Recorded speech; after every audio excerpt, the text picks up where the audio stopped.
अगदी छान आलाय त्यांचा. भक्ती कशी केली पाहिजे, दिवसभरात काय केलं, नामस्मरण कसं केलं म्हणजे भक्ती घडेल. भक्तीचा सरळ अर्थ आहे अटॅचमेंट, जी आपली प्रपंचात आहेच सगळ्यांमध्ये. तीच अटॅचमेंट आपण देवावर केली की ती भक्ती होते. आणखी निराळं काही करावं लागत नाही. माझं सर्वस्व, माता पिता बंधू भगिनी सगळी नाती माझ्यामध्ये भगवंत आहे, माझी सगळी नाती भगवंत आहेत हे मनाने ठसवणं म्हणजे भक्ती. त्वमेव माता च पिता त्वमेव, त्वमेव बंधू सखा त्वमेव, त्वमेव सर्वं मम देव देव. एकदा त्याला धरलं आणखी कोणाची गरज नाही. म्हणून तुकाराम महाराज सुद्धा काय म्हणाले, एक धरीला आम्ही रखुमाईचा पती, आणिकाचे काम नाही आता. गाशी तरी एक विठ्ठलाची गाई, नाही तरी ठाई राहे उगा.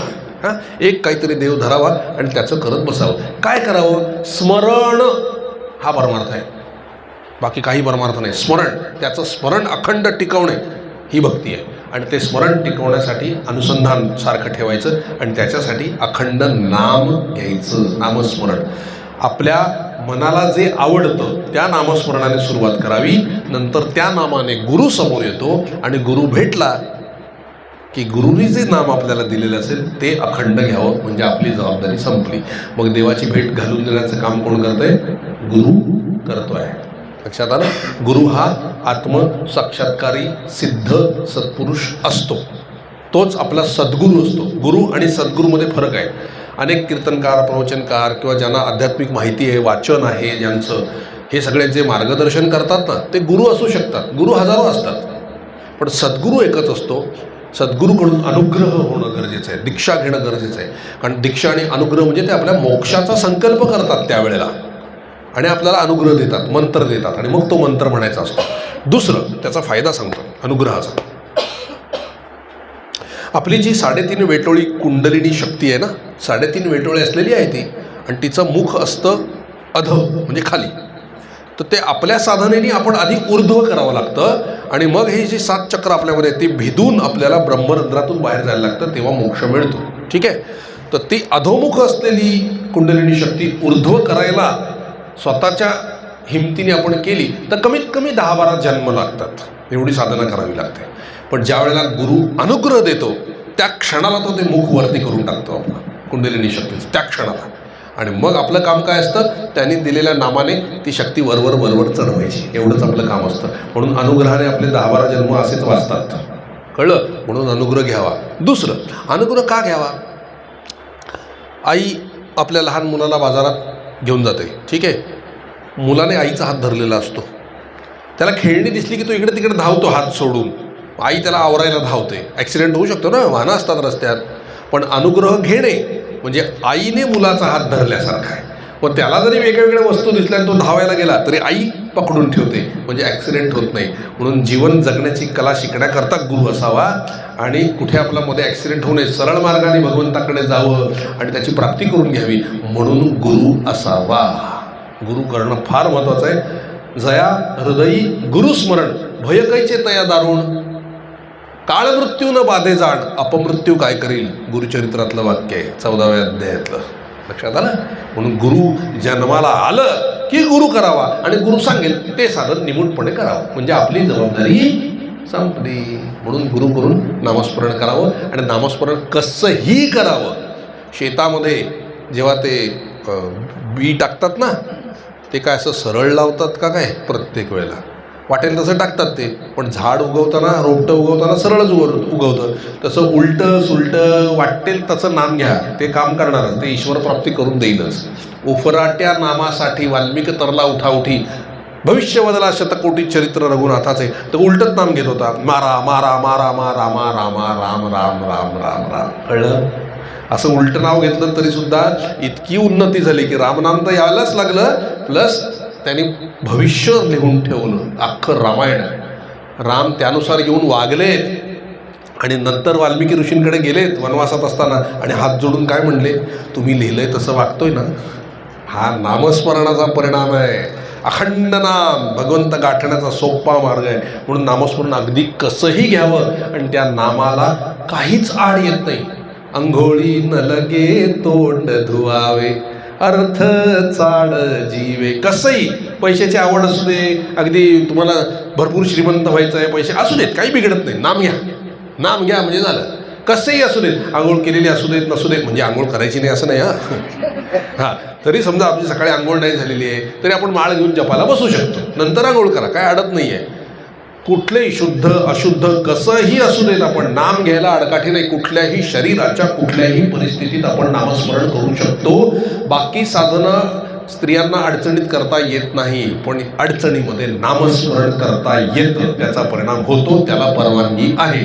म्हणून नामाला काही अड येत नाही. म्हणून सगळ्यात सोपं जर कुठलं साधन असेल आणि भगवंतापर्यंत नेणारं तर ते नामस्मरण आहे.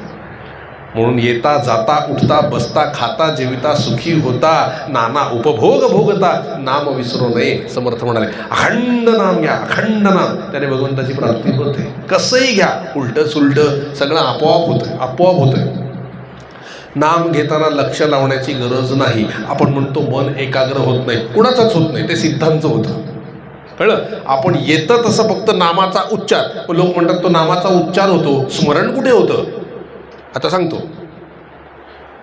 आपण बघा बऱ्याच वेळा असं म्हणतो अरे तोंडावर नाव होतं पण आत्ता येत नाही आहे, आठवत नाही. म्हणजे काय माहिती आहे का, उच्चार करायला सुद्धा आधी स्मरण असावं लागतं. म्हणजे उच्चार होतोय म्हणजे स्मरण आहेच. म्हणजे आपण नुसता उच्चार केला तरी आतमध्ये सूक्ष्म रूपाने स्मरण असतं. त्यामुळे लोक जर असं म्हणाले ना की तुमचं फक्त उच्चार होतोय स्मरण नाही, त्यांना सांगावं स्मरणाशिवाय उच्चारच होत नाही, आमचं स्मरण आहे म्हणून आम्ही उच्चार करतोय, कळलं. त्याची काळजी करायची नाही, त्या आतमध्ये चालू असते. आपण फक्त रटावं, नाम रटो. राम रतन धन पायो, म्हणजे दोन अर्थ आहेत. राम रतन म्हणजे नाम रत्न आहे, आणि दुसरं काय राम रटण आहे, ते रटण. राम रटन धन पायो, धन काय आहे, राम रटणं म्हणजे तोंडाने उच्चार करणं हे रत्न आहे, कळलं. तोंडाने उच्चार करणं हे धन आहे. ते स्मरण बिरण आपोआप मागे येतं, त्याच्या मागे लागू नये. आपल्या मस्त माळ घ्यावी, घाड धाड धाड धाड धाड धाड ओढाव्यानं मोजून ठेवा, ओढाव्यानं मोजून ठेवा महाराज. काही बाकी जबाबदारी भगवंताची आहे, आपल्याला त्याच्याची काही घेणं देणं नाही. एकाग्रता होऊ देत नाही तर काय, भगवंत धावत येतो, त्याचं कोण हाक मारते, कोण हाक मारते. लक्षात आलं तुमच्या. आईला मूल कसं हाक मारतो, वाटेल तसं हाक मारतं, रडतंय ओढतंय आई, कुठल्याही स्वरात हाक मारते की नाही. आई येते की नाही, भले धपाटा घालेल पण येते की नाही. तसं कुठच्याही याच्यामध्ये तुम्ही अगदी हाका मारा देवाला, तो कुठल्याही परिस्थितीत तुमच्याकडे नाव ऐकून धावत येतो. इतर साधारण येईलच असं नाही, नामस्मरणाने खचितच येत होतो, येणारच 100% येत होतो. आणि एवढ्या सगळे जेवढे म्हणून संत होऊन गेले ना, सगळ्यांनी नामस्मरणाचाच आधार धरला आहे, आणि नामानेच भगवंताची प्राप्ती होते, दुसऱ्या कुठल्या साधनाने होणार नाही. तुम्ही म्हणाल आम्ही स्तोत्र म्हणतो, स्तोत्र म्हणणे म्हणजे भगवंताशी पत्र व्यवहार करण्यासारखं आहे, पत्रांनी बोलण्यासारखं आहे. नाम घेणं म्हणजे प्रत्यक्ष हाक मारण्यासारखं आहे. मुलगा काय आईला पत्र लिहितो इकडे म्हणून तो हाक मारतो, हाक मारली की आई येते की नाही. तसं देवाचं नाम घ्या, देव आल्याशिवाय राहणार नाही. देव तिथेच बसलेला असतो आपल्याजवळ. आपलं नामस्मरण ऐकत एवढी खात्री बाळगा, नामस्मरणाने भगवंताची प्राप्ती होईल. कलियुगामध्ये तर नामच महत्त्वाचं आहे. नामाने सहज प्राप्ती होते भगवंताची, एकाग्रतेच्या नादी लागायचं नाही. अगदी माझं उदाहरण सांगतो, माझं 20 वर्ष नामस्मरण आज चाललेलं आहे, आणि या 20 वर्षामध्ये जवळजवळ 18-19 वर्ष मी नामाकडे लक्षच दिलं नाही, कधीच लक्ष दिले. नुसतं तोंडाने उच्चाराचा माळा घराकर ओढायच्या, मोजायच्या, लिहून ठेवायचा, मोजायच्या, लिहून ठेवायचा. कधीच एकाग्रता झाली नाही. पण नामाचा परिणाम असा आहे महाराज, हळूहळू मन एकाग्र होत जातं. आज मागल्या 1-2 वर्षापासून एक जरी माळ ओढायला घेतली तरी मन एकाग्र होतं आणि भगवंताचं स्वरूप डोळ्यासमोर येतं, किंवा नामामध्ये मन रंगून जातं. याच्यासाठी मी काय केलं, काहीच केलेलं नाही. हे नामच आपल्याकडून करून घेत असतं. हे नाम साधनेचं श्रेष्ठत्व आहे. तिथे आपल्याला काही करावं लागत नाही, तेच आपल्याला ओढून घेतं, खेचून घेतं, एकाग्रतेवर आणतं, भगवंताची प्राप्ती करून देतं. आपल्याला काही करावं लागत नाही. हे सोपं, म्हणून नाम सोपं आहे. वाटेल तसं घ्या, अगदी वाटेल तसं. आमच्याकडे एक साधक होते, ते म्हणले मी माळ हातात घेतली की नामाचा उच्चार होत नाही, आणि नामाचा उच्चार केला की माळ थांबते, काय करावं. तर आमचे ते तिकडे गुरुजी होते, ते काय म्हणले, तू नामाचा उच्चार करू नकोस, नाम घेऊ नकोस, नुसतं माळ गरागर ओढ, आणि किती ओढतोयस ते लिहून ठेव. आपण नामच होत नाही, नको होऊ दे, मी सांगतो तेवढं कर. फक्त माळा ओढायच्या आणि संख्या लिहून दे की 10 माळा ओढल्या, 20 माळा ओढल्या, 50 माळा ओढल्या, असं कर. त्याने तसंच करायला सुरुवात केली. नाम बिन काही नाही, नुसती माळा ओढायच्या, लिहून ठेवायचा. 1 आठवड्याने आला, काय म्हटलं, महाराज नाम सुरू झालं आता माळेवर. काय नाम आपोआप सुरू झालं. माळ सिद्ध आहे महाराज नामासाठी. कसंही करा, नाम यायलाच पाहिजे.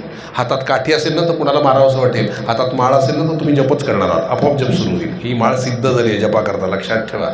तर त्यांनी सुरुवात केली, नाम यायला लागलं, 2-3 आठवड्यांनी याला माळा वाढायला लागल्या. आज त्या माणसाचा 3.5 कोटी जप पूर्ण झालाय, चित्त शुद्ध झालंय, डोळ्यांमधून इतकं दिसतं ना, एवढं तेजस्वी झालेले असते मनुष्य. महाराज एका नाम घेतल्याने काय नाही होत. 3.5 कोटींनी चित्त शुद्ध होतं जप केल्याने, 13 कोटींनी रामाचं दर्शन आहे. याची देही याची डोळा भोगीन मुक्तीचा सोहळा. काही करायचं असेल ना तर याच जन्मात करा, इथूनच मुक्त व्हायचं आहे तुम्हाला. आणि मुक्त व्हायला हीच एक संधी आहे. अखंड नाम घ्या. ज्यांना वाटतं की आता आमचं वय झालं, आम्ही काय करणार, 13 कोटीचा संकल्प करा. संकल्प करून अगदी दुसऱ्या दिवशी जरी देह पडला ना तर बाकी 84 लक्ष योनीमध्ये फिरावं लागणार नाही आहे. तो संकल्प पूर्ण करण्याकरता मनुष्य जन्म मिळेल पटकन, दुसरे जन्म नाही मिळणार. आणि मग आपण त्या जन्मात केवळ जप करण्यासाठी आपली व्यवस्था होईल, जेवणा खाण्याची सगळी व्यवस्था होऊन जाईल आपली. फक्त नाम घ्यायला आपल्याला पाठवतील. सोपं आहे की नाही, चांगलं आहे की नाही. अनुग्रह घ्यावा आणि जप करावा महाराज. अखंड नामानेच भगवंताची प्राप्ती होते याची खात्री बाळगा. समजलं आता? चला पुढचा प्रश्न काय आहे? राधा विचारा काही नाही अगदी. हां बोला. आम्ही 2005 साली माईक आहे का? माईक द्या त्यांना जरा. चालू आहे का? हरी हरी हरी. हां चालू आहे. नमस्कार. हां बोला. 2005 साली आमच्या पूर्ण म्हणजे मी माझे मिस्टर मुलं आम्ही गोंदवल्यात जाऊन अनुग्रह घेतला. त्यांच्याकडे तशी तिथे व्यवस्था आहे माहिती असेल तर आम्ही तसा घेतला अनुग्रह आणि श्रीरामचे जप पण घेतला. पण मग काही नंतर आम्हाला असे लोक भेटले आणि म्हणाले की महाराज प्रत्यक्ष तिथे नाही, प्रत्यक्ष माणूस तिथे नाही आणि तुम्हाला अनुग्रह मिळाला तर हा काय अनुग्रह नव्हे, प्रत्यक्ष माणसाकडनं घेतला असेल तर तो अनुग्रह हा अनुग्रह आहे असं ते आम्हाला म्हणाले. पण आम्ही लवाटपणे आम्ही पण असा विचार केला आणि मग त्यांना सांगितलं की कृष्णाला आपल्यापैकी कोणी बघितलं तरी किती लोक कृष्णाला कृष्णम म्हणते जगद्गुरू असं म्हणतात आणि मानतात आणि करतात. तसं आम्ही केलं आणि आम्ही महाराजांनाच आमचे गुरु मानतो. पण तरी पण आमच्या मनात येत आम्ही केलंय बरोबर आहे, बरोबर म्हणजे मार्गाने आम्ही गेलो आहोत का काय असा प्रश्न पडतो आम्हाला. तुमचा मार्ग 100% बरोबर आहे. ते दिसायला ते पुजारी दिसतात, अनुग्रह सगळ्यांना महाराजच देत असतात त्याची खात्री बाळगा. कारण अनुग्रह झाल्यानंतर आपल्याला आतून एक वेगळं वाटायला लागतं. जेव्हा आपण जपाला बसतो तेव्हा डोळ्यातनं काही काही वेळेला अश्रू येतात. तर हे महाराजांनी दिलेलं असल्यामुळेच येतं, सामान्य माणसाने दिलं तर नाही येणार. आता तुम्हाला एक सांगतो याच्यामध्ये, तर माईक बंद करा. काय आहे, एकदा एक नवरा बायको होते. तर त्या बायकोची सावकाश ते दाबून ठेवा म्हणजे हां झालं वाटतं. तर त्या बायकोची तब्येत दिवसेंदिवस खंगत चालली होती. खूप हॉस्पिटल्स केले, खूप डॉक्टर्स केले, पण ती बाई बरीच होईना. तर कोणी सांगे इकडे जा तिकडे जा, ती बारीक होत चालली एकदम. तर कोणी सांगितलं जाऊ द्या मोठमोठ्या हॉस्पिटलमध्ये जाऊ नका, इथे एक छोटासा दवाखाना आहे तिथे जा. अरे म्हणले मोठमोठ्या दवाखान्यात गेलो काही झालं नाही, इथं काय होईल, जा तर खरं म्हणले. तर ते गेले त्या दवाखान्यात. त्या डॉक्टरने प्रश्न विचारले जरा त्या बाईला. ते डॉक्टर काय म्हणले त्या पुरुषाला, नवऱ्याला, जरा बाहेर बसता का, मला बोलू दे यांच्याशी, काहीतरी गडबड वाटते. दरवाजा लावला आणि बोलायला सुरुवात केली. हां बाई काय झालं आहे मला सांगा, का तुमचे सगळे रिपोर्ट नॉर्मल आहेत, मग तुम्ही बारीक होत आहे म्हणजे काय चिंता आहे का, कसली काळजी आहे का, काय झालं आहे. ती बाई काय म्हणली, अहो डॉक्टर साहेब काय सांगू तुम्हाला, माझं लग्नच झालेलं नाही यांच्याशी आणि मला 2 मुलं आहेत, ही चिंता मला असते म्हणून मी खंगत चालली. तेव्हा ठीक आहे म्हटलं, मी बोलवू का त्यांना, हां बोलवा. दरवाजा उघडा, त्यांना बोलवलं. काय हो म्हणले, या म्हणतात लग्न केलं नाही. कशा पद्धतीने लग्न केलं, अहो म्हटलं आम्ही कोर्ट मॅरेज केलेलं आहे. हां मग आता ताबडतोब एक काम करा, जाऊन 7 फेरे घ्या. कारण त्यांची कल्पना अशी आहे की मॅरेज म्हणजे 7 फेरे आणि ते पाहुणे आणि अशी सगळी त्यांची कल्पना आहे. ते कोर्ट मॅरेज केलेलं काही त्यांना खरं वाटत नाही आहे, म्हणून तुम्ही ताबडतोब, म्हणजे कोर्ट मॅरेजला काही नसतं ना तसं, तर ऑफिशियल आहे, पण ते असं नाही. तर म्हणजे जा, ताबडतोब मंदिरात गेले, एक भटजी बोलवला, 7 फेरे घेतले, लग्न केलं. त्या दिवसापासून बाईची तब्येत ठणठणीत झाली. आता गंमत बघा, कळलं, ही प्रोसिजर महत्त्वाची असते. कळलं, महाराज काय म्हणले, 7 दिवस पूर्वी लग्न करीत असत का, तर त्याला महत्त्व नाही. लग्न तर कधी लागलेलं असतं, जेव्हा नवरा बायको एकमेकांना बघतात आणि पसंत करतात ना, त्याच दिवशी लग्न झालेलं असतं. ते एकमेकांचे झालेले असतात. पण आपलं लग्न झालेलं आहे हा संस्कार मनावर ठसण्यासाठी ती 7 दिवसाची एवढी प्रोसेस करावी लागते. तसं ज्या दिवशी आपण महाराजांकडे जातो ना, महाराज आवडायला लागले, समजायचा अनुग्रह झाला, त्याच दिवशी झालेला असतो तो. पुढे आपल्या मनावर बिंबण्यासाठी की बाबा आपला अनुग्रह झालाय म्हणून जाऊन तो समाधीवरून अनुग्रह घ्यायचा असतो. अनुग्रह झालेलाच असतो. लक्षात आलं काय? त्यामुळे आता शंका घेऊ नका. महाराजांचा अनुग्रह झालाय आणि मस्त चाललाय, काळजी करू नका. नेक्स्ट, किती साली अनुग्रह झाला? 2005 साली. कुठल्या महिन्यात आठवत आहे? मार्गशीर्ष महिन्यात. अच्छा, म्हणजे 9 डिसेंबर. हां, माझा पण 2005चा अनुग्रह आहे म्हणून विचारलं मी तुम्हाला. हां, बोला. नेक्स्ट क्वेश्चन आहे अजून कोणाला? मिश्रांचा प्रश्न आहे. तारीख घालून माळा लिहायच्या ना?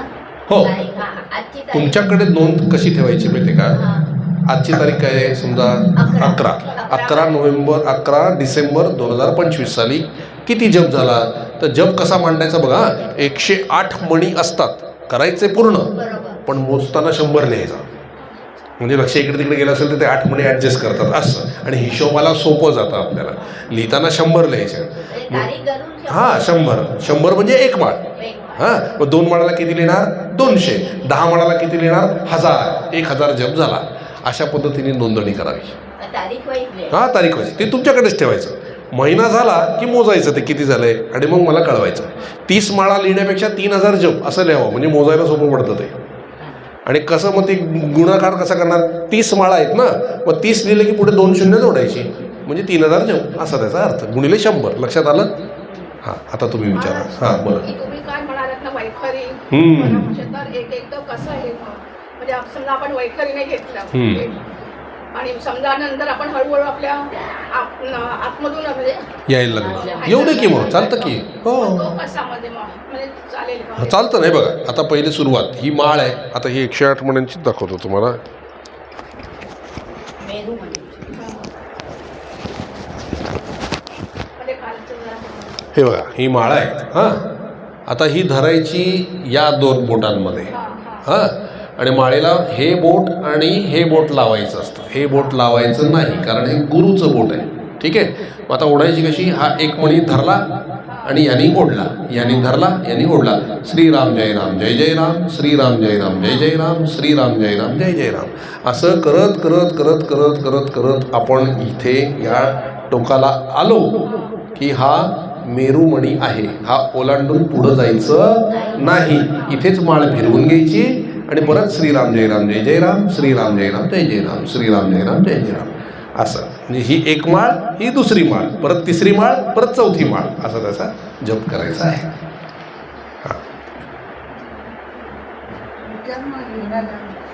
हां, विचारा विचारा. बेलसरी महाराज एका प्रवचनात म्हणाले की स्त्रियांना कधी हे मिळालेलं आम्ही बघितलं नाही, मोक्ष मिळालेला किंवा काय, तर स्त्रियांना मिळतो का मोक्ष? निश्चित मोक्ष मिळतो. आणि बाबा बेलसरांनी असं म्हटलं, कुठल्या प्रवचनात म्हटलंय?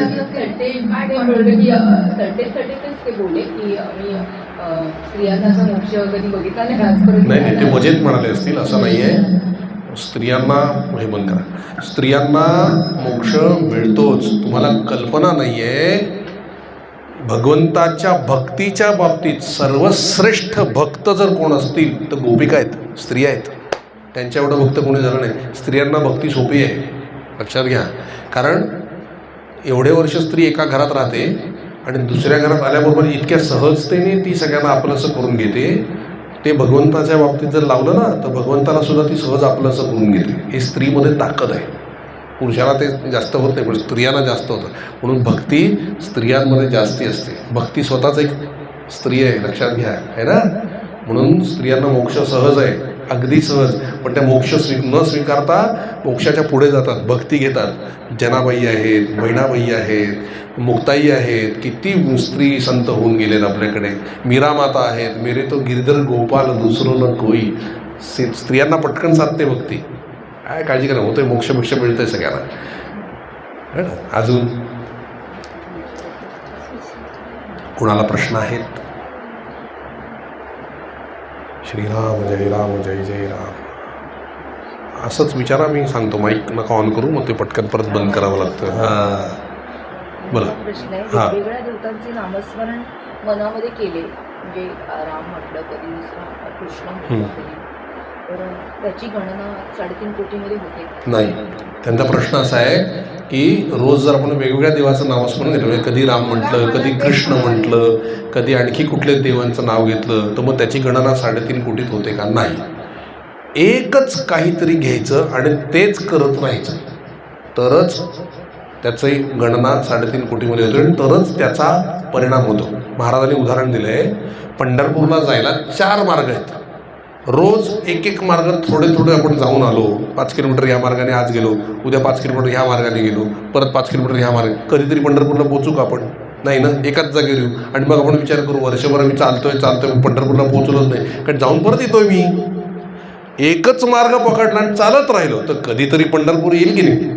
म्हणून एकच कुठलंही नाम घ्यावं, ते पण गुरुनी दिलेलं नाम घ्यावं आणि तेच करत राहावं, म्हणजे निश्चित परमात्म्याची प्राप्ती होते. म्हणून मग असा अभंग काय होता, एक धरिला आम्ही रखुमाईचा पती आणि काचे काम नाही आता. आणि ज्यांनी एकच धरलाय ना तेच आत्मसाक्षात्कारापर्यंत पोहोचले. जरा इतिहास बघा.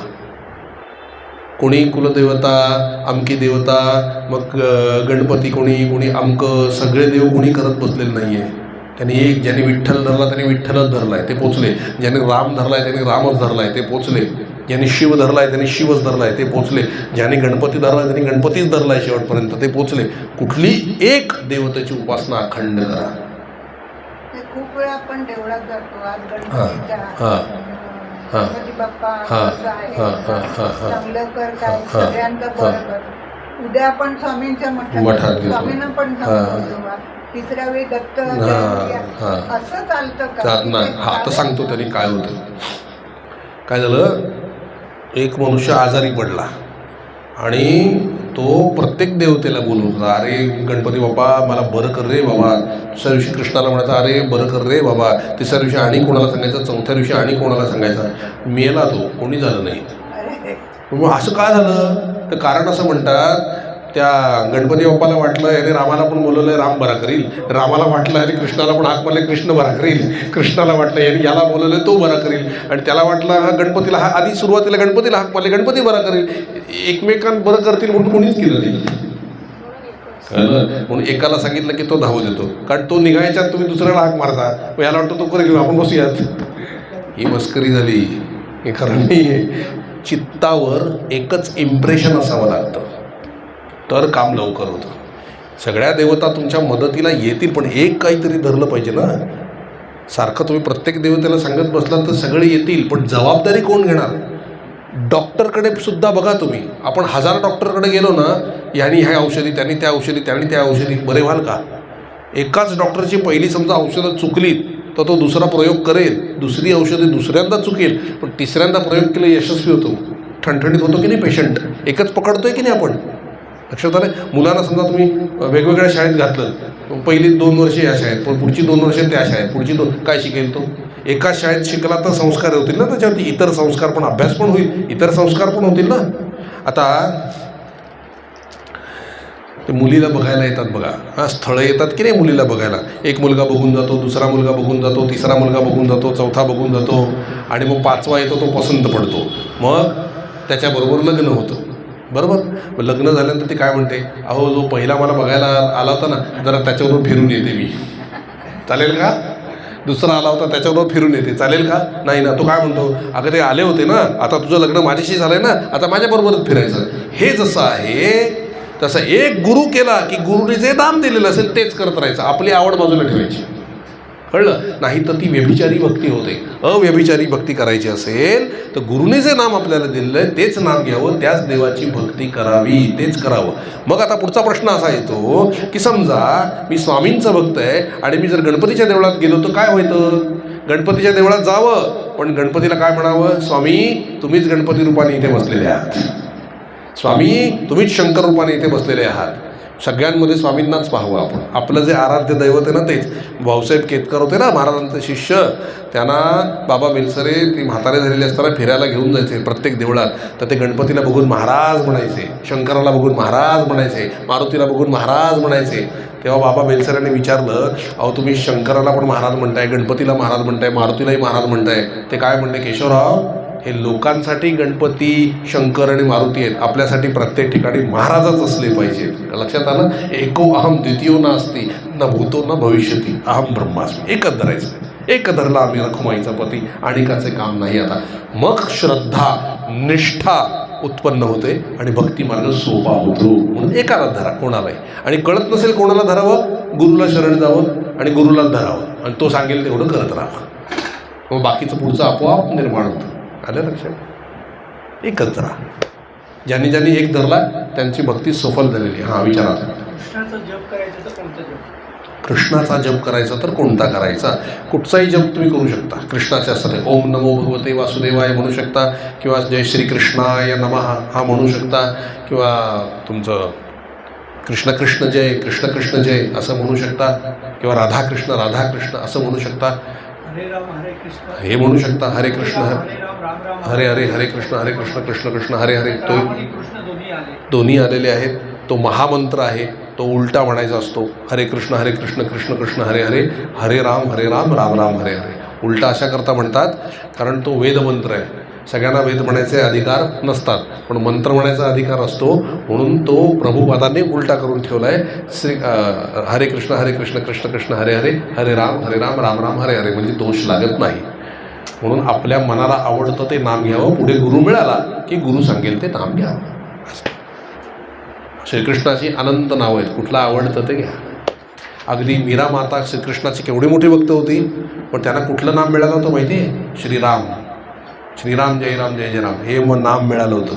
मीरा माता सुरुवातीला खूप कन्फ्यूज झाल्या की मी कृष्णाचा जप करते आणि मला रामनाम कसं?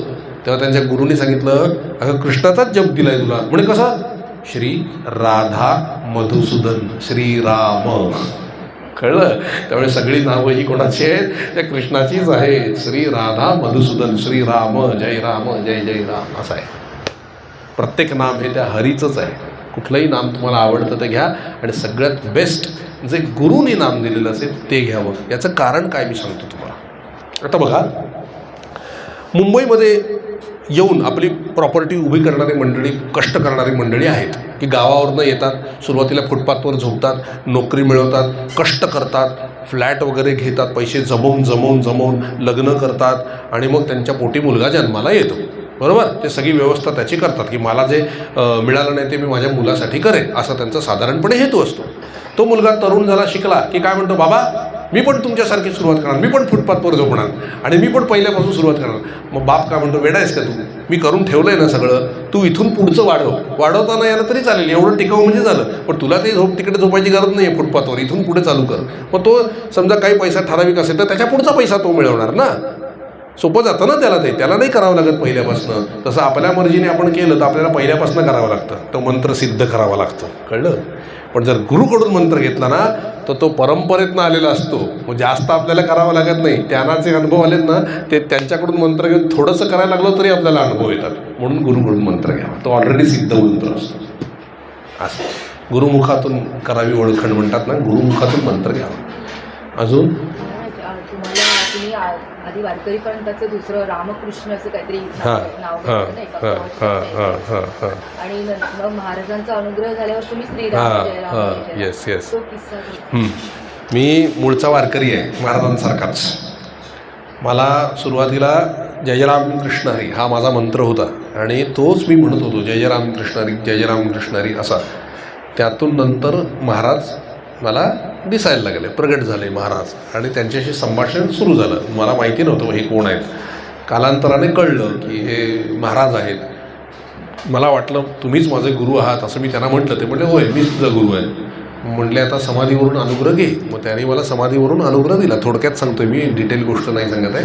आणि मग त्यांनी मला श्रीराम जय राम हा मंत्र दिला, आणि माझ्यासाठी प्रचंड मोठा प्रॉब्लेम निर्माण झाला. कारण मला सवय कुठली होती, जय राम कृष्ण हरी जय राम कृष्ण हरी जय राम कृष्ण हरी. जवळजवळ 2001 ते 2005 पर्यंत 5 वर्ष मी हा जप करत होतो. आणि श्रीराम जय राम जय जय राम तोंडात बसे ना.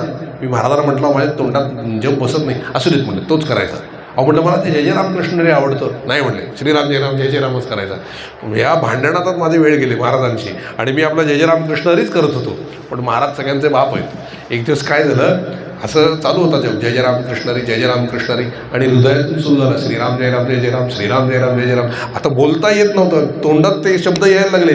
मग म्हटलं आता काय करायचं. नंतर महाराजांना शरण गेलो. हळूहळू हळूहळू हळूहळू काही दिवसांनी श्रीराम जय राम सुरू झालं. ते आजतागायत अखंड सुरू आहे. रामकृष्ण हरी मी विसरलो. पण तर हे गुरुकृपेने आपोआप होतं, त्याबद्दल काळजी करू नये. पण गुरुनी दिलेलाच मंत्र घ्यावा, त्याने प्रगती भराभर होते. त्यांना माहिती असतं की आपल्यासाठी कुठला जप योग्य आहे, तोच ते नेमून देतात. आलं लक्षात. म्हणून गुरु पाहिजे. म्हणजे उद्या आपल्याला दुसरं कुठलं नाव आवडायला लागलं आणि कन्फ्यूज झालो तर गुरु आठवण करून देतात, मी दिलेलंच नाम घे, बाकी काही करू नकोस. त्याप्रमाणे गुरुनी दिलेलं नाम घ्यावं, ते सर्वश्रेष्ठ असतं.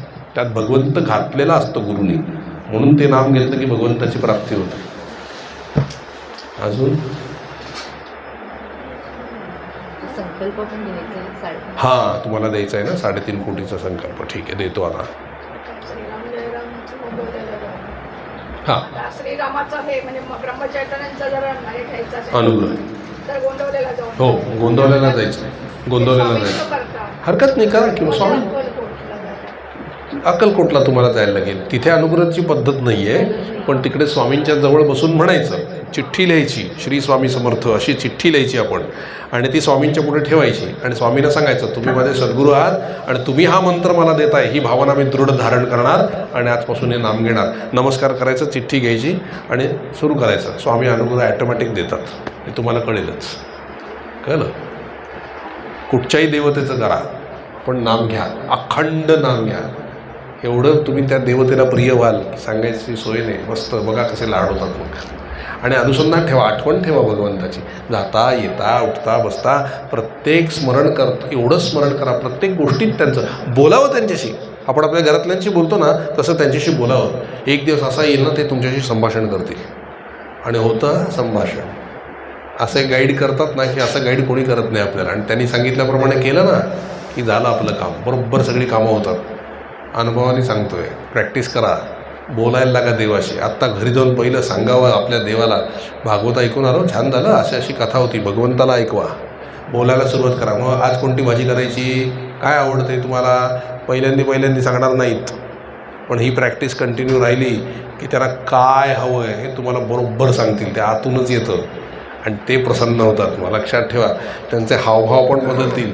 तुम्ही जर का गडबड करत असलात ना, तर त्यांचे हावभाव बदलतात. आणि तुम्ही बरोबर करत असलात ना की प्रसन्न असतात. ते ही भक्ती आहे महाराज.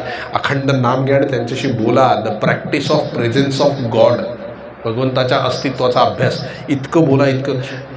आपल्याला ही फार चांगली सोय आहे बोलायची. त्यांच्याशी अखंड बडबड करा, ते ऐकतात. ते एकटेच आहेत जे सगळं ऐकतात. बाकीच्यांना आवडत नाही कदाचित जास्त बोललेलं, पण त्यांना आवडतं, ते ऐकतात. आणि एक दिवस मग ते रिस्पॉन्ड करायला लागतील, तुम्हाला बोलायला लागतील. हे होणार, 100% होणार. ही करा भक्ती, बघा काय होतं. अजून गुरु ओळखायचे कसे. गुरु ओळखण्यासाठी गुरुच व्हावं लागतं. असं ओळखता येत नाही. पण एखाद्याविषयी आवड निर्माण झाली की त्यांच्या ठिकाणी जावं. त्यांच्या ठिकाणी बरं वाटलं की हां इथे मला बरं वाटतंय, की समजावं इथे गुरु आहे. आणि मंत्र घ्यावा सरळ. आपण आपली बुद्धी चालवू नये, कारण कलियुगामध्ये ना बुद्धिभ्रष्ट असते. म्हणून कोणीही कुठेही जावं आणि एका ठिकाणी आपलं बरोबर. मग काय होईल माहिती आहे का, एक तर समजा आपला गुरु वेगळा असेल ना, पण त्यांचा अनुग्रह घेतला की ते योग्य गुरुकडे नेऊन सोडतील. आणि नाही तर तेच आपले गुरु असतात, ते आपल्याला ठेवून घेतील. असं आहे. त्यामुळे त्याची विशेष काळजी करायची नाही. एखाद्याची आवड आपल्याला निर्माण झाली की समजावं हा आपला गुरु आहे, त्या गुरुच्या ठिकाणी जावं, तिथे समाधान वाटलं की समजावं की हेच आपले गुरु आहेत. जावं, अनुग्रह घ्यावा आणि जप चालू करावा. ते बरोबर. गुरुचे आकार रूपं निराळी असली तरी गुरु तत्व एकच आहे. कुठूनही तुम्ही अनुग्रह घ्या, ते त्या तत्वालाच जातं. जसं आता इथे तुम्ही मला काय म्हणता, महाराज म्हणता, ठीक आहे. घरी गेल्यानंतर आई मला निलेश नावाने हाक मारते, मित्रमंडळी भलत्यात नावाने हाक मारतात, ते सांगणार नाही तुम्हाला. पुढे कोणी किती नावाने हाक मारलं तरी व्यक्ती एकच आहे ना. तसं गुरु स्वामी असू देत, महाराज असू देत किंवा गजानन महाराज असू देत, दिसायला वेगळे आहेत, पण गुरु तत्व एकच आहे. कळलं? त्यामुळे कुठूनही अनुग्रह घ्या, तुम्हाला आवडतं तिथून अनुग्रह घ्या, त्यांचे होऊन राहा, बरोबर काम होतं, परमेश्वराची प्राप्ती होते. अजून काही? आपल्या हातून अनेक चुका होतात, अपराध होतात, घडले आहेत हम्म. अनेक चुका अपराध घडले, त्याचा त्रास आपल्याला होतो, ती जाणीव होते की आपण हे चुकलो होतो, आपण असं व्हायला नको होतं. तर त्याचा पश्चाताप पण होतो, पण त्याची फळं तर आपल्याला भोगावी लागणारच कसं म्हणजे आपण त्यातून मुक्त झालो कधीच.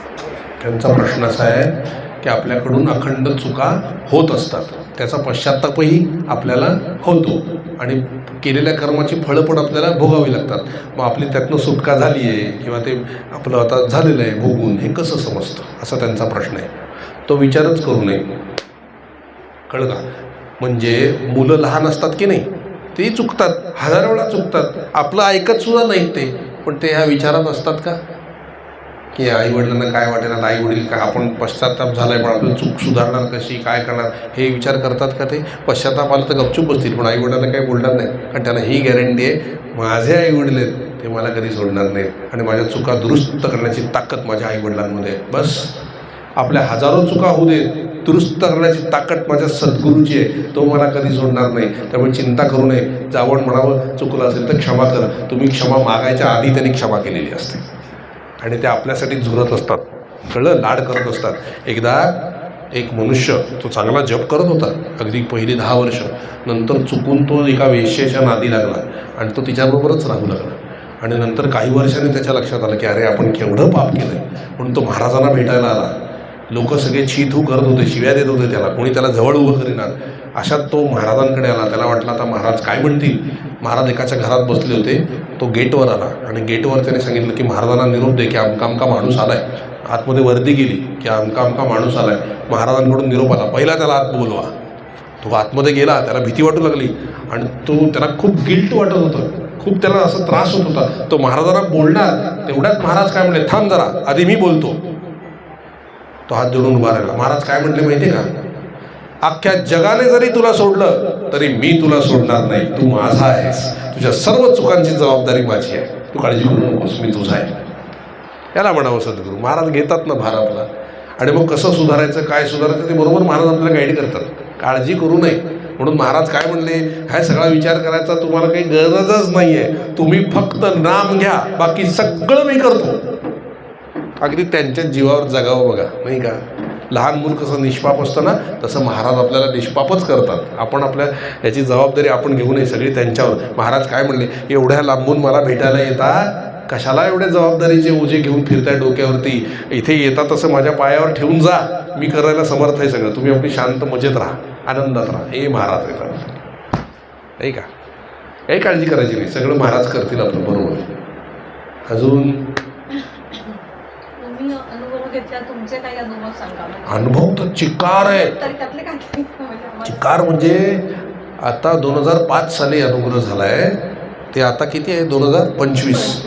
असा एक दिवस नाही की अनुभव नाही आहे. आता हे जे मी राधामातेचं सांगितलं ना, हे अनुभव महाराजांचेच आहे. ते सगळं इतकं म्हणजे काय सांगावं तुम्हाला.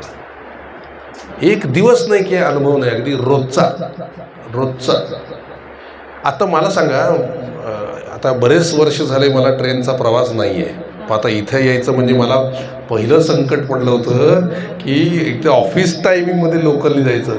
हे बिचारे खूप चांगलेच होते, मला म्हटले तुम्हाला ओला करून देतो, तुम्ही ओलाने जा, एवढं काही भानगडीत पडू नका. पण तिथे पण तोच प्रश्न ना ट्रॅफिकचा. म्हणतं ते अजून उशीर होणार. तुम्ही महाराजांना बजावलं, घरी गेलं, म्हटलं तुम्ही आणलं आहे भागवत, मला भागवत करायची इच्छा आहे, मी करणार. आता हे मुंबईचा पराक्रम आहे सगळा. म्हटलं मला माहिती नाही, मला प्रत्येक वेळेला जागा मिळाली पाहिजे, ते आणि चढता आलं पाहिजे मुख्य. जर मी पडलो तर जबाबदारी तुमची. म्हटलं अगदी ठणकावून त्याला सांगून आलो. पहिल्या दिवसापासून आजपर्यंत, अगदी आजही मी सांगतो तुम्हाला, अनुभव येणारच. मला विंडो सीटच मिळते बसायला. कधी मला असं गर्दीच्या क्षणात सुद्धा असं उभं जायला लागलं नाही. काही काही वेळेला ते ठाण्यापर्यंत वगैरे उभं जावं लागतं, चढायला मिळतं, पण नेमका विंडो सीटचाच माणूस उठतो आणि मलाच बसवतो. आणि इतरांचं ते रांग असतं ना, ते बसतात ना क्रमाक्रमाने, तर ते बसत नाही. ते म्हणतात तुम्ही बसा. काय माहिती काय वाटतं, महाराजच बसवतात हो रोज, काय करणार आहे. आणि बरोबर टायमात पोचवतात. हा अनुभव नाही तर काय. तुमच्या चेहऱ्याकडे बघून साधू गुरु कोणतरी वाटतं ना असेल ते लोकांना भ्रम असतात बरेच म्हणून तसं वाटत असेल. मी खरं सांगतो, मी कोणी साधू नाही आहे, मी संत नाही आहे, तुमच्यासारखाच एक सामान्य माणूस आहे. फक्त महाराज भक्ताचं महत्त्व उगीच वाढवतात. तुमच्यासारखाच सामान्य. मी अगदी सिनेमे बघतो, गाणी ऐकतो, मोबाईल बघतो, सगळं माझ्याकडे एकच आहे फक्त, काय, तेही महाराजांच्या कृपेने. मी महाराजांना शरण आहे की तुम्हाला मला सजवायचं तसं तुम्ही सजवा. ते लहान मूल कधी म्हणतं का मला अमके कपडे घाला तमके कपडे घाला, आई वडील आपल्या हौशेने त्याला घालतात बघा, आणि ते सगळ्यात छान दिसतं. तसं महाराजांना सोपा, तुम्हाला पाहिजे तसं मला ठेवा, पाहिजे तसं घडवा, मी आपलं बसलो आहे. हे केलं ना महाराज आपल्याला सजवतात, कळलं. आपले गुण दोष सगळे बाजूला काढून चित्त शुद्ध करतात, छान अगदी ठेवतात, आपल्याला फुलासारखं ठेवतात. म्हणून शरण जावं. शरणागती ही खरी भक्ती आहे. मला अजून जमलं नाही, प्रयत्न करतोय, तुम्ही सगळे आशीर्वाद द्या, म्हणजे याच्यातून पुढे जाईल थोडासा, नाही का. जप करताना हां तुळशीची माळ घ्यायची की रुद्राक्षाची माळ? हां, तुळशीची माळ घ्यायची का रुद्राक्षाची माळ घ्यायची जप करताना? दोन्ही घेऊ नका, साधी माळ घ्या, तुळशीसारखी दिसणारी. कारण काय आहे, रुद्राक्षाच्या माळेला नियम आहेत, तुळशीच्या माळेला फार नियम नाही, पण ती महाग आहे. पेक्षा साधी आपली माळ घ्यावी. कारण माळेचं मुळात काम काय आहे, नामाची आठवण करून देणं, एवढंच तिचं काम आहे ना. मग नामाची आठवण आपल्याला साध्या माळेने होणार. ही तुळशीची माळ आहे ओरिजिनल, आणि ही आपली साधी माळ आहे, मला हीच आवडते. आणि नाम घेऊन घेऊन ती माळ पवित्र होते, लक्षात ठेवा. नामाची आठवण होण्याकरता माळ आहे, माळेकरता नाम नाही आहे. नामाची आठवण होण्याकरता माळ आहे. म्हणून नामाची आठवण घेत घेत आपण करत करत नाम घेत गेलो की माळही पवित्र होते. म्हणून साधी आपली सोपी माळ घ्या आणि जप करा. फार त्याचा विचार करू नये. शेतापेक्षा कुंपणाचा विचार फार करू नये. शेत महत्त्वाचं आहे, नाही तर कुंपणच शेत खाऊन टाकतं. ते असं बसावं का, ताट बसावं का, असे हात ठेवावे का, आंघोळ करावी का, काही नाही. येतच अगदी नाही वेळ मिळाला, चालता बोलता करा. रात्री झोपतो ना, माळ ठेवून घ्या आणि जप करता करता झोपा. कधी झोप लागेल कळणार नाही, आणि जाग यायच्या आधी नाम सुरू होईल तोंडातून, आणि नामातच जाग येईल. करून बघा, काही नियम नाही आहे, मस्त वाटेल तसा जप करा, सगळं काम जपानी होतं. हेच तर कलियुगाचं वैशिष्ट्य आहे. येता जाता उठता बसता खाता जेवता सुखी होता, नाम विसरू नये. पण आता कोणी गुरु नसेल केलं हां, तर मग ते कसं नाव? तुम्हाला आवडतं ते नाव घ्या, त्यातून पुढे गुरु प्रगट होईल आपोआप. किंवा वाटेल की इकडे जावं आणि अनुग्रह घ्यावा, मग जाऊन अनुग्रह घेऊन यावा. आता आपल्या आवडीचं नाम घ्या, नंतर गुरु देतील ते नाम घ्या. आणि अगदीच नाही तर गोंदवल्याला चला, अनुग्रह घ्या. करू शकतो आपण, हे ना. हां, जप करतोय ते मोजणी ठेवणं आवश्यक आहे का? खूप आवश्यक आहे. आता म्हणजे आपण ट्रेनमध्ये प्रवास करतो, हम्म. माळा वेळा घेऊन बसलो, हम्म. तर म्हणजे उगीच लोकांना असं वाटतं की हा काय काउंटर घ्या, काउंटर घेऊ शकतो, काउंटरवर जप करा. खरं तर माळ घेऊनच केला पाहिजे. लोक गेले खड्ड्यात, ते काय आपल्याला करणार आहे म्हणू देत काही पुढे. मी तर अगदी तसाच बसतो, पण ते शक्य नसेल तुम्हाला तर काउंटरवर बसा. लोक आपण आपल्या वाईटाला कोणी येत नाही महाराज. वाईट वेळ आली की कोणी येत नाही. चांगलं चालू असतं, फायदा घ्यायला सगळे येतात. मग आपण आपला, ते तुकाराम महाराज काय म्हणले, कोणी निंदा कोणी वंदा, आमचा स्वहिताचा धंदा. आपण आपला जप करत बसावं मस्त, कोणाला काही काय म्हणेनात.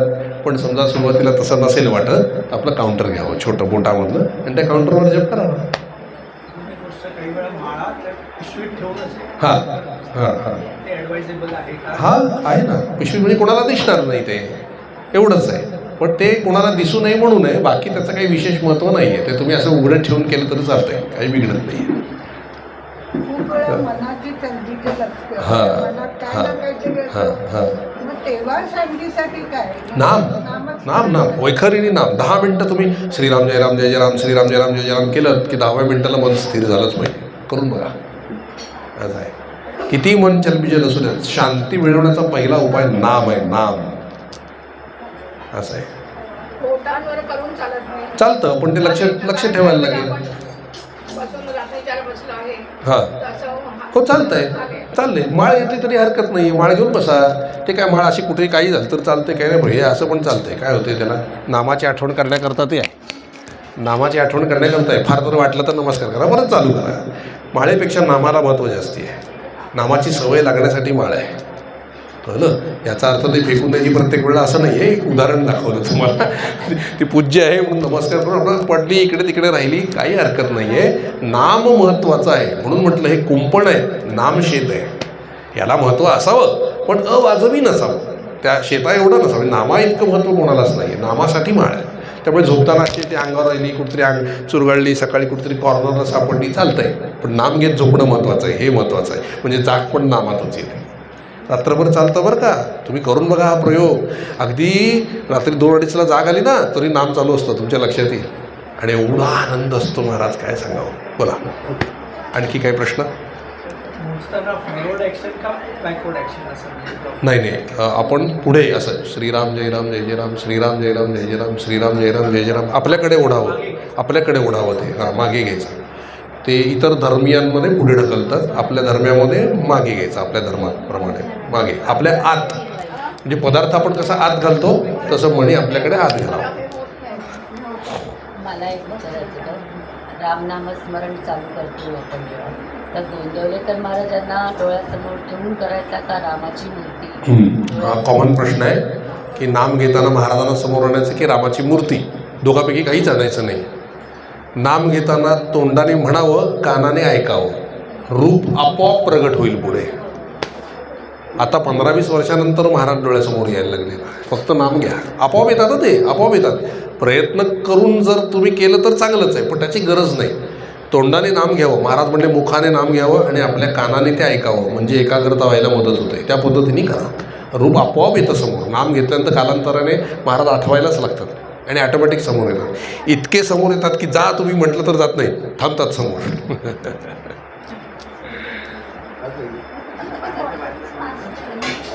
अजून काही प्रश्न? हळूहळू सावकाश झालं. चला आवर्त घेऊया. जानकी जीवन स्मरण जय जय राम. श्री अनंत कोटी ब्रह्मांड नायक राजाधिराज सच्चिदानंद सद्गुरु श्री ब्रह्मचैतन्य महाराज की जय. सद्गुरु श्री ब्रह्मानंद महाराज की जय. जय जय रघुवीर समर्थ. राधे राधे. जय श्री राम.